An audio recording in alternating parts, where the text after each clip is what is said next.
wonder, why don't we look at whether we could create an ability for small builders to build houses without planning permission at all? In the same way you can build an extension without planning permission, why not be able to build a couple of houses without planning permission, provided you stick within the same kind of rules? We all come across people who've been let down by cowboy builders, those who will close down a company on Friday and open a new one on Monday. I mean, it's absolutely shocking that just over 3 billion of the apprenticeship levy was handed back to the Treasury because it wasn't used between 2020 and 2023. Hello and welcome to our episode of Build Up from the Basement down here at the Federation of Master Builders in the basement. I'm absolutely delighted to say that we have got Gideon Amos, our first Lib Dem MP. Hello, Gideon. How are you? Absolutely fine. Pleasure to be invited. Thank you. Thank you so much. Gideon is the Housing and Communities Spokesperson for the Liberal Democrats and also the MP for Taunton and Wellington, and used to be the CEO of the Town and Country Planning Association. Gideon, you've had a very interesting long career in planning and architecture. Before becoming an MP, what drew you to that world? I grew up and working on building sites in my school holidays. My dad was an architect and a planner, and I kind of just gravitated towards that, through my own interest in buildings and places, and so went into architecture as that profession, and thoroughly enjoyed it, but moved quickly into planning, consenting. That became my main career. Brilliant. So you've got so much knowledge. It's really great to have you here. So thank you.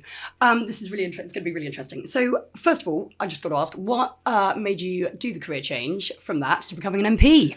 Well, I've always been a Liberal, really, and I was a councillor in my 20s, and then career options made politics not really something I could do for a number of years, and then in 2015-16 I sort of didn't like the way things were going in the country and thought, if I don't do something now, I never will. So I sort of jumped back in with 2 feet, and I stood in 2017 and 2019, and then I won in 2024. Good for you. Well done.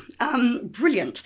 So how has your professional background, obviously, with the planning and architecture, all of your knowledge in that, how has that shaped your policy ideas for the Liberal Democrats when it comes to housing and planning and things like that? I mean, I think it's important to recognise that development can be a good thing for people and good for communities, and that sometimes gets lost. And I think it's hopefully my background and Town and Country Planning Association, where I worked for a number of years, is an unusual charity, and it actually believes that development done right is a solution to a lot of our problems, rather than necessarily the enemy that many communities see it as being. And therefore, I think one of the roles I have as an MP is to try and mediate that debate, and with my local constituents and with community groups and protest groups, that I hope that my background brings me a sense of what can be achieved. It isn't always achieved. We know development projects that are not great, but I hope a sense of idealism underlying, my interests in housing and development, and how we can make it a force for good. Okay, and have you got anything in particular in your patch that you're sort of slightly referring to? Is anything that you mentioned campaign groups? Is there anything that, Yeah, sure. And look, I mean, I've opposed, the odd development here and there. There's one at the foot of the Wellington Monument in Wellington, and which I feel and residents feel should be a protected area. But having said that, I've also supported and gone along with many thousands of new homes in Taunton and Wellington. We've got a higher than average population growth between the two last censuses.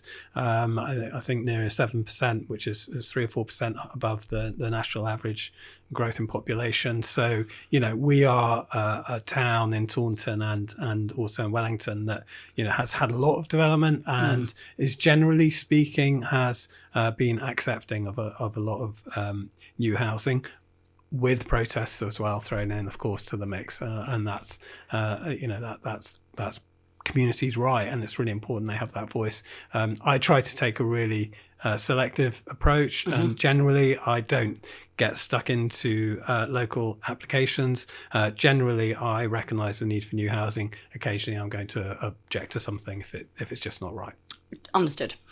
So in terms of, I mean, you've spoken about how your patch in particular is taking on a lot of more housing. Infrastructure, can it cope with that? And that is, the huge thing that people are concerned about. They see new housing going up, yet they feel they can't get an appointment at the doctor. GP seems to be oversubscribed. We just had GP surgery close in Wellington, and yet thousands of new houses are proposed. And there's also a question of scale. The new government's MPPF is going to mean that Somerset Council has to find a 41% increase in new housing plots. So that that's massive. That's 75,000 new homes in the next plan period for the county, and our share of that around Taunton, the county town, is 15,000-20,000. These are big numbers, and frankly, I'm not convinced about the way the planning numbers are shaking down with the new standard method. But certainly we do need housing. But I think the scale of the new metrics is not actually helping the debate. Okay, very interesting. So let's talk a bit more about that. So obviously, new government want 1.5 million new homes. There's loads of criticism. They're just not going to do it. Where are they going wrong? How would you do it differently? So our caveat in our manifesto is, recognising the need for 380,000 a year is the kind of level that experts are saying we need. But our manifesto is very clear. It's a community-led approach. So, we would be arguing for that increase in housing at local level, in town halls, in community meetings, in public meetings, and get those decisions made locally. I think that's the way to work with local communities. I really don't think that pulling a lever in Whitehall, removing powers from local communities is ultimately going to be successful. And when you overlay the fact of the numbers of new homes that are coming down through the standard method, and the fact that in Somerset we have 13,000 unbuilt housing permissions. Now, I understand builders need a pipeline, that's recognised, but 13,000 is a lot of homes not built when you're asking for another 75,000 planning permissions. So I think the scale is the scale of the ambition is up there, but what we need to do is to have that debate with communities and in our communities and make sure they have a say. After all, look, we're building homes for communities and for people. Yeah, they shouldn't be seen as the obstacle, as the opponents in this debate. And I think that's where the government's going wrong. You think there should be more? Thank you. There should be more sort of talking and I think more community voice, and I think and that will, of course, that makes it sometimes harder to to get those permissions through, but the fact is, we live in a democracy, and if you take things too far to the centre, eventually the pendulums swing the other way. People will react against that, and you'll get a government going back in the opposite direction. Okay, so obviously our members are, small building companies who have a lot of work in their local areas. And obviously they used to build a lot more houses. They now only build about 10%. So seeing as you're really up for the generating local stuff, how can we get small businesses, small building companies in local areas building and prioritised over the big boys for land and things like that? Yeah, and I think this is really actually an exciting avenue we could go down. One of the reasons I was happy to come into your podcast, because I think small firms are absolutely key. There's absolutely no doubt that and some of the government's planning reforms are right, and I think there is a consensus that the planning system has become very, very difficult and challenging particularly for small builders, which is one of the factors that squeeze them out of the market, and also makes it really difficult for new entrants as well. Yes, what we're finding. So the old ones retiring, the new ones aren't coming in, and we should be turning that around, because local builders, as you say, used to build a much greater proportion. They are rooted in their communities. They're part of that community voice I was talking about. If people see local jobs, local people being involved in those projects, they're much more, I think, willing to totally be supportive and accepting of them. And so I'm actually exploring an idea where we could expand permissive development rights. This is something I'm just exploring at the moment as spokesperson. But I worked on small projects at the beginning of my career, and occasionally, more recently, myself. many of us and your members will know that the difference between planning and building regs, regimes. And in fact, building regs is relatively straightforward compared to planning. You meet the standard, you can build it. It's more about quality and sticking within the rules, really. Planning is an unknown. It seems to go on for months. It sometimes goes on for years. Often it's the lack of resources in the planning department. Wonder, why don't we look at whether we could create an ability for small builders to build houses without planning permission at all? In the same way you can build an extension without planning permission. Why not be able to build a couple of houses without planning permission, provided you stick within the same kind of rules? So I'd be really interested in exploring how we can free up a whole sort of sector from planning control. They can still meet the same standards. If there's a infrastructure levy to pay, they could pay the levy. But we don't necessarily need to go through the planning process of small developments. Okay, that's really, really good point. And really interesting. I'm going to slightly caveat that by saying, if you were going to give them that much freedom, should you not regulate the sector of small building companies? Because you cannot do what the government has now just done, rolled out the Warm Homes Plan and done all these installations that have been done by dodgy builders. Are you not just going to have the same problem as they've just had? I see what you did there. So that's a great link to the whole question of licensing. And sorry, Gideon, I didn't mean to slightly throw you on it. I'm so sorry. I can resist. Go on, Gideon.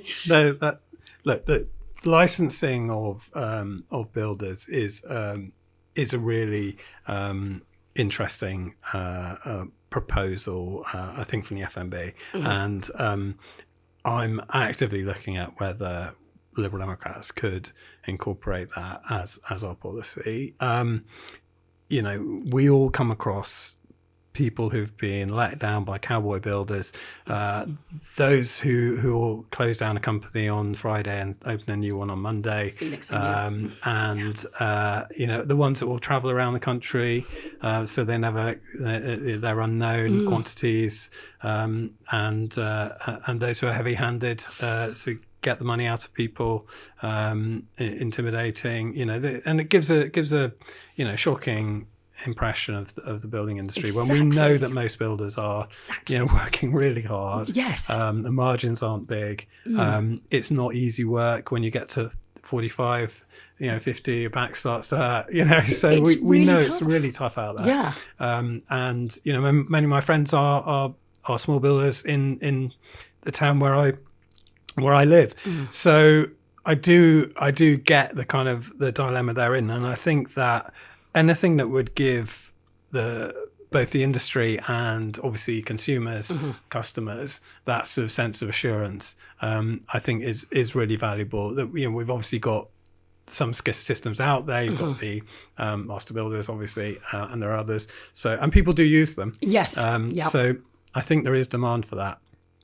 And I'm definitely sympathetic to we haven't debated it. Our members make policy in Lib Dems. They all get together, usually at the seaside once a year, have a big conference, and they vote through policy. So we haven't debated it in that sense. But as spokesperson, I'm very sympathetic, and I will look at whether we can bring that into our policy. Thank you, because we've done some research on it, and 14.3 billion has been lost over the last 5 years. But actually, more importantly, the most recent research we've done, 11.5 billion the economy has lost out on a year because of rogue builders. Really? Because people have been plummeting money.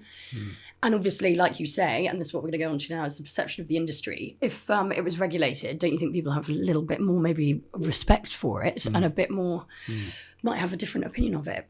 But talking about the sort of perception of it, we also did research that shows less than half of parents would recommend their child take up a career in construction. Now, with a world that's changing with AI, and manual jobs are going to be even more important, arguably, because AI is never probably going to be able to actually build a house, hopefully. How can we encourage people into the industry? You were in it. I know your family was in it. That's how people normally get into it. What more needs to be done to get it on people's radar? I mean, it just wasn't an option for me at school. Yeah, that's really interesting, and it pays quite well. Yeah, it does if you do it well. And we've got big development projects, namely at Hinkley Point, biggest construction site in Europe. I think it's 12 miles from where I live. We've got the Agratas battery factory going up, which is just outside my constituency. Another huge project. So there's real demand for workforce. I think. And we'll probably get onto this. I think the skills training isn't working in the way it should to feed people up into the industry, and we're probably not doing enough in schools to be clear this is a real option for people. And you can go to uni, or you could do an apprenticeship, you could train up, and you could be on a pretty good salary quite quickly. And I think a lot of people don't realize that. They think about working outside in the winter, not what I want to do, but the reward is there. And actually there's something great about a site sometimes where you've got the camaraderie and you've got definitely great the banter. Yes, it can be a great place to work. Definitely. But you're right, it is tough, and I think that is initially off-putting as well. It's long hours, long days. Clients can be quite demanding. It's it's not easy. But moving on to skills. So skills, we have a massive skills shortage. We've got an aging workforce. It's not looking good. It's only going to get worse. We've got the war going on. Prices of material costs are going to go up.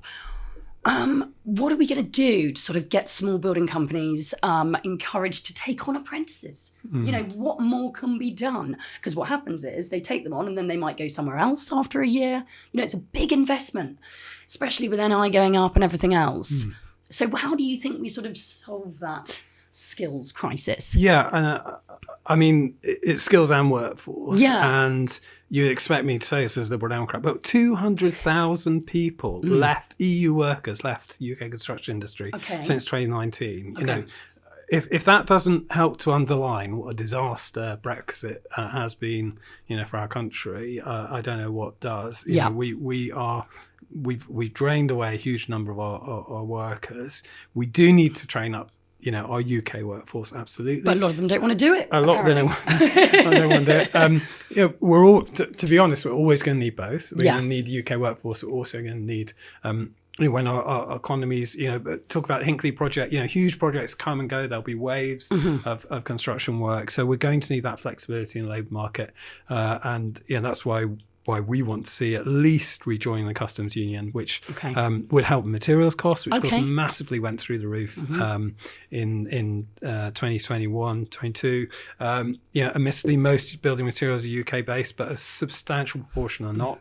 And so that movement of goods to bring down prices. But coming back to your question about skills, absolutely. I mean, it's absolutely shocking that just over 3 billion of the apprenticeship levy was handed back to the Treasury because it wasn't used between 2020 and 2023. What's that about?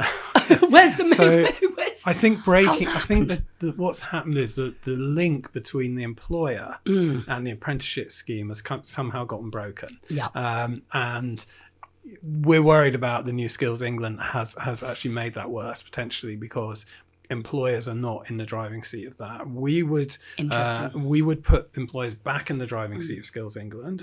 We'd also have a skills account for each company, which would show both how they pay their levy in and also would signal what skills training colleges need to provide to meet that company's need. So they can see, for each company, you can see both what you're paying in, but also what you're getting out in terms of the skills courses that you want to see for your company. And putting employers, to, as I say, back in the driving seat. That's good. We'd also give tax credits for key sectors. So be able to, and we've named construction as absolutely one of those. Great. So you'd be able to offset that training cost against your corporation tax. It'd be an allowable expense for your company. Brilliant. Which would make a huge difference. And putting those things together, I hope, we hope would really sort of give a boost to construction and skills. I mean, Vince Cable, when he was our business secretary in the government, he presided over a massive increase in apprenticeships, and that's what we need to get back to. Well, it's funny about the apprenticeship thing, because we've had quite a lot of other people come on and say how blaming Tony Blair, quite frankly, for promoting you going to university rather than going out and doing an apprenticeship. People, I think there's also a thing in schools, career leads, they have to have a responsibility of bringing people in from different sectors to sort of sell that sector to their students. Well, if there's no one willing to do that, there's a massive gap there for all these high school students who are leaving at 16 after GCSEs. Maybe they don't want to go to college. I mean, it just seems like, there's a sort of vacuum of it's just not the message not getting across. Yeah, I think there's a real opportunity. Okay, and, good. I'd say let's get kids to some of these big sites. Let's excite them about the kind of innovative projects that are happening. I mentioned Hinkley and Agratas, sort of battery factory, which is one of the biggest in Europe. There are some really exciting projects with cutting edge there. We just need to excite people in it and make it easier for companies to train up and take on apprentices. Yeah. So when you were working on site, was there anything? Was there any massive sort of takeaway that you thought of the sector? If you could change one thing, overnight, what would you change from your experience? Better canteens. Better canteens. I was going to say something about the loos, like better loos, not public, not those outside ones. They're hideous. No, look, I generally like working on site because you're close to the project that's happening, and I think actually you touched on it earlier. I think sort of respect for people who are working in construction. I don't think they really get the respect they deserve. Actually, they're doing quite a dangerous job. Yeah. And safety's improved massively. I don't want to give a bad picture of that because things are hugely safer than they used to be. And most builders spend a lot of time thinking about how to do things safely, which is absolutely as it should be. Doesn't mean we don't need to keep improving. Of course we do. But they do take risks, and I don't think the public really appreciate that. I think understanding that out there in the public could be a good way to perhaps instill a bit more respect for the industry. Yes, thank you. It's very interesting, the whole thing about this, the perception of the industry. It's like, does it fall on industry? Does it fall on government? It's it's everyone it falls on to sort of change the perception of it, make it more attractive. Okay, so the Lib Dem policy, use it or lose it. This is a really good one. I really like this one. So obviously council, houses that are just sat there. How do you get those? How do you sort those out? How do you get them up and running? How do you get them sold? And that's a key question. And our problem with some of the planning reforms is that it's all geared towards more permissions, which generally is the big boys who are going out there getting hundreds of unit permissions for sites they've been promoting for many years. And then we have this issue of a backlog. So as I say, 13,000 plots with permission in Somerset not built out yet. Cranking up the number of those permissions, the number of bits of paper going out of the council door, as it were, or going up on the website, is not necessarily going to get a single other house built. No. And from our point of view, there are two big things government needs to be doing to actually bring sites forward, make them happen. One is bigger investment, direct funding of council and social housing. Okay. We've never met the kind of house building levels of the middle of the 20th century, where we were last hit around 300,000 a year. We've never hit that without a big contribution from public housing, council housing. The government have come up with 3.9 billion a year for social housing. It's good, we welcome that. Actually, our manifesto was for 6 billion a year. Yep. So we would have a step change in that level of funding.